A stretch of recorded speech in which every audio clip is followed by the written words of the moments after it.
हर system से मुझे सवाल है, मैं कैसे जिंदगी भर सही चलूंगा? क्या वो व्यक्ति मेरे लिए सारी उम्र भर मेरा खर्चा उठा पाएगा? अगर नहीं है तो उस व्यक्ति को सजा मत दीजिए। ते कैसे थे, ओवर स्पीड कर रहे थे, कम से कम 120 के ऊपर तो था ही, 120 150 पता नहीं कितनी स्पीड था उसका। और वो निकल के इतनी जल्दी भागा, एक बार मेरे हॉस्पिटल तक मेरे को मिलने नहीं आए वो लोग। एक बार भी नहीं जो हॉस्पिटल में मिलने आए मेरे को पूछने आए क्या हुआ, आपको कुछ चाहिए, आपको हमसे गलती हो गई, एक बार भी किल नहीं इतनी। बस यही है सवाल कि सरकार मेरे लिए। ভিডিও শুরুতেই তোমরা যে ভিডিও ক্লিপটি দেখলে, তো এখানে এটা জ্ঞান ভাইয়ের একটা ভিডিও ক্লিপ। জ্ঞান ভাই এখানে দাবি জানাচ্ছে যে তাকে জাস্টিস দিতে হবে, তার সঙ্গে যে অন্যায় হয়েছে সেই অন্যায়ের দৃষ্টান্তমূলক শাস্তি দিতে হবে। তো কে এই জ্ঞান ভাই? তো তোমরা যারা যারা জানো না তোমাদেরকে বলে রাখি, জ্ঞান ভাই হলো একজন ফেমাস ইউটিউবার। তার ইউটিউবে একটা চ্যানেল রয়েছে, জ্ঞান গেমিং বলে একটা চ্যানেল রয়েছে, যেখানে 16 মিলিয়নের বেশি সাবস্ক্রাইবার রয়েছে। একজন সফল ইউটিউবার তোমরা বলতে পারো। এবং এখানে জ্ঞান ভাইয়ের চ্যানেলে রিসেন্ট একটা ভিডিও আপলোড করা হয়েছে, এবং সেই ভিডিওর মাধ্যমে কিন্তু জ্ঞান ভাই দাবি জানাচ্ছে যে তাকে তার সঙ্গে যে অন্যায় হয়েছে সেই অন্যায়ের কিন্তু যথেষ্ট শাস্তি দিতে হবে। সেখানে তিনি জানাচ্ছেন যে আই ওয়ান্ট জাস্টিস, অর্থাৎ তার জাস্টিস দরকার, তার বিচার দরকার, এবং এটা প্রধানমন্ত্রী নরেন্দ্র মোদীকে কিন্তু ট্যাগ করে বলা হয়েছে। এবং সেখানে তিনি কিসের জন্য জাস্টিস চাইছেন সেটা তোমাদেরকে জানিয়ে দিচ্ছি, পুরো ঘটনাটা কী ঘটেছে সেটা জানিয়ে দিচ্ছি। এবং এর পাশাপাশি তোমাদেরকে একটা সোশ্যাল বার্তা দিতে চাই, ভিডিও শেষে তোমাদের একটা সোশ্যাল বার্তা দেবো, অবশ্যই তোমরা ভিডিওটা দেখবে। এটা একটা শিক্ষণীয় ভিডিও হতে চলেছে। তো জ্ঞান ভাই লখনৌতে বেড়াতে গিয়েছিল, তার কতজন ইউটিউবার বন্ধুদের সাথে লখনৌতে বেড়াতে গিয়েছিল, এবং সেই লখনৌতে বেড়াতে গিয়েই কিন্তু দুর্ঘটনাটা ঘটে। সেই দুর্ঘটনায় জ্ঞান ভাইয়ের একটা পা কিন্তু বাদ চলে যায়, এবং এখানে কিন্তু জ্ঞান ভাইয়ের কোনো দোষ থাকে না। এখানে অপোজিট সাইড থেকে কয়েকজন ব্যক্তি একটা কার নিয়ে এসেছিল, এবং কার নিয়ে এসে জ্ঞান ভাইকে ধাক্কা দেয়, এবং সেই অ্যাক্সিডেন্টের ফলে কিন্তু জ্ঞান ভাইয়ের পাটা নষ্ট হয়ে যায়, পাটা কিন্তু কেটে বাদ দিতে হয়। এবার সেই অ্যাক্সিডেন্টের পর কিভাবে জ্ঞান ভাই সেই অ্যাক্সিডেন্ট থেকে রিকভারি করলো, কত কষ্টের মাধ্যমে কিভাবে সেই সিচুয়েশনগুলো বের হয়ে এসেছে, অথচ প্রায় 1 মাস কেটে গেল, এখনও কিন্তু যে বা যারা এই জ্ঞান ভাইয়ের অবস্থার জন্য দায়ী তারা কিন্তু এখনও বাইরে ঘুরে বেড়াচ্ছে, এখনও কিন্তু তাদের বিরুদ্ধে কোনো রকম ব্যবস্থা নেওয়া হচ্ছে না। এই জন্যই কিন্তু জ্ঞান ভাই চাইছে যে যেন তার সঙ্গে জাস্টিস করা হয়, তার যেন বিচার দেওয়া হয়, যথেষ্ট পরিমাণ বিচার দেওয়া হয়। এবং জ্ঞান ভাই সিস্টেমকে নিয়েও কিন্তু প্রশ্ন তুলেছে, কারণ জ্ঞান ভাই যখন হসপিটালে ভর্তি হতে গিয়েছিল সেখানেও কিন্তু জ্ঞান ভাইকে বলা হয়েছিল যে আত্মীয় স্বজনের কোনো রকম সিগনেচার না হলে তাকে ভর্তি নেওয়া হবে না।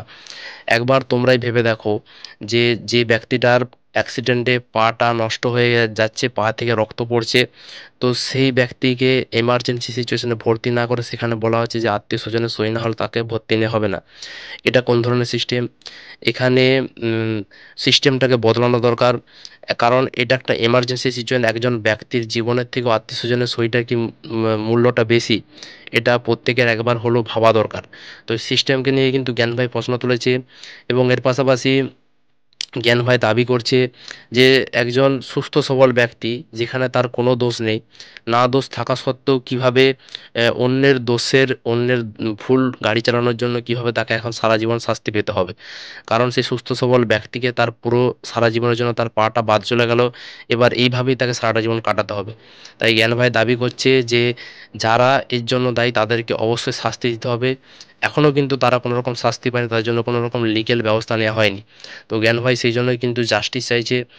এবং জ্ঞান ভাই যেটা একটা ভয়ঙ্কর অভিজ্ঞতার কথা জানিয়েছে, এরকম সিচুয়েশন যেখানে অ্যাক্সিডেন্ট হওয়ার পর জ্ঞান ভাইয়ের পা থেকে রক্ত বেরোচ্ছে অনবরত, সেই পজিশনে যারা আশেপাশে ব্যক্তিরা এসেছিল তারা সেই জ্ঞান ভাইকে সাহায্য করার পরিবর্তে তারা কিন্তু প্রত্যেকে ভিডিও করতে ব্যস্ত ছিল।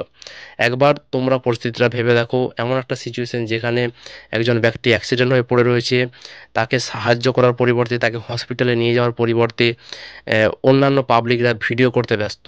তাহলে চিন্তা করো আমরা কোন জগতে বসবাস করছি, আমরা কোন সমাজে বসবাস করছি, যেই সমাজে শুধুমাত্র নিজেদের ফেমাস পাওয়ার জন্য সোশ্যাল মিডিয়াতে ব্যস্ত, অথচ একজন ব্যক্তি যে জীবনের মূল্য কতটা, সেই জীবনের মূল্যটাও দিতে পারছে না সাধারণ মানুষরা, তারা ভিডিও করতে ব্যস্ত। আমরা এই কোন সমাজে বসবাস করছি? যারা বড় বড় নেতারা ছিল, যারা দেশটাকে স্বাধীন করার জন্য যারা নিজেদের জীবন দিয়েছে, তারা কি এই দিনটার জন্য অপেক্ষা করছিল? এই দিনটা দেখার জন্য কি তারা নিজেদের জীবন দান করে দেশকে স্বাধীন করেছে?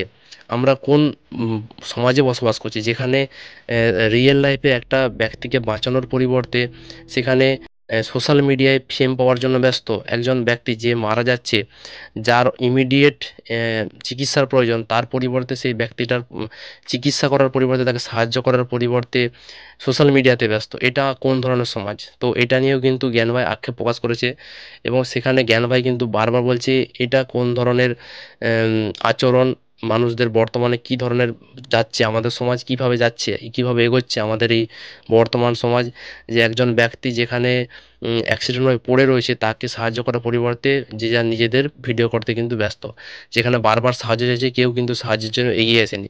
তো জ্ঞান ভাই এখানে বলেছে তার যদি বন্ধুরা না থাকতো তাহলে হয়তো জ্ঞান ভাই হয়তো আর বেঁচেও ফিরতে পারতো না, এমনটাই কিন্তু জানাচ্ছে। তো সেই জন্যই কিন্তু জ্ঞান ভাই দাবি জানাচ্ছে যে তার যেন জাস্টিস হয়, যারা তার এই অবস্থার জন্য দায়ী তাকে যেন ইমিডিয়েট গ্রেপ্তার করা হয়। এমনটাই কিন্তু জ্ঞান ভাই তার ভিডিওর মাধ্যমে জানিয়েছে। তো আমারও তোমাদেরকে বলা, তোমরা যদি এরকম কোনো সিচুয়েশনে পড়ো অবশ্যই তোমরা কিন্তু সাহায্য করবে। ভিডিও করা জরুরি নয়, একজন ব্যক্তির জীবনটা অত্যন্ত জরুরি। তো সুতরাং তোমাদেরকে বলবো এইভাবে তোমরা কোনোদিনও এই সিচুয়েশনে পড়লে আগে কোনো ব্যক্তিকে সাহায্য করবে। আরেকটা বার্তা, যারা এইভাবে গাড়ি চালিয়ে অ্যাক্সিডেন্ট করছে, তো তোমাদেরকে বলবো তোমরা নিজেদের শখ পূরণ করার জন্য গাড়ি কিনবে, গাড়ি চালাবে, তো অবশ্যই নিজেদের সাবধান হয়ে গাড়ি চালাবে, কারণ কারো একজনের অসাবধানতার জন্য কিন্তু দুজনের লাইফই কিন্তু নষ্ট হয়ে যেতে পারে, দুজনের লাইফ কিন্তু সংকটে আসতে পারে। তো সেই জন্যই বলবো তোমরা রাস্তায় সাবধানে ধীরে সুস্থে কিন্তু গাড়ি চালাবে, গাড়ি নিজের মতো চালাবে না, গাড়ি এত স্পিডে কিন্তু চালাবে না, গাড়ি কিন্তু প্রচুর স্পিডে অনেকেই কিন্তু সুপার বাইক কিনে নেয়, সুপার বাইক কিনে প্রচুর স্পিডে চালায়, যেখানে কিন্তু নিজের লাইফেরও রিস্ক থাকে, তার সাথে সাথে অপরের লাইফেরও রিস্ক থাকে। তাই বলবো তোমরা নিজেরা সাবধানভাবে গাড়ি চালাবে, এইভাবে কিন্তু একজন ব্যক্তির কিন্তু জীবন শেষ হতে চলেছে, সারা জীবনের জন্য কিন্তু কষ্টভোগ করবে ব্যক্তিটা। এখানে কিন্তু ব্যক্তিটা নিজের দোষ না থাকা সত্ত্বেও কিন্তু কষ্টভোগ করছে। তো সেই জন্যই বলবো যে সাবধানে তোমরা প্রত্যেকে কিন্তু গাড়ি চালাবে।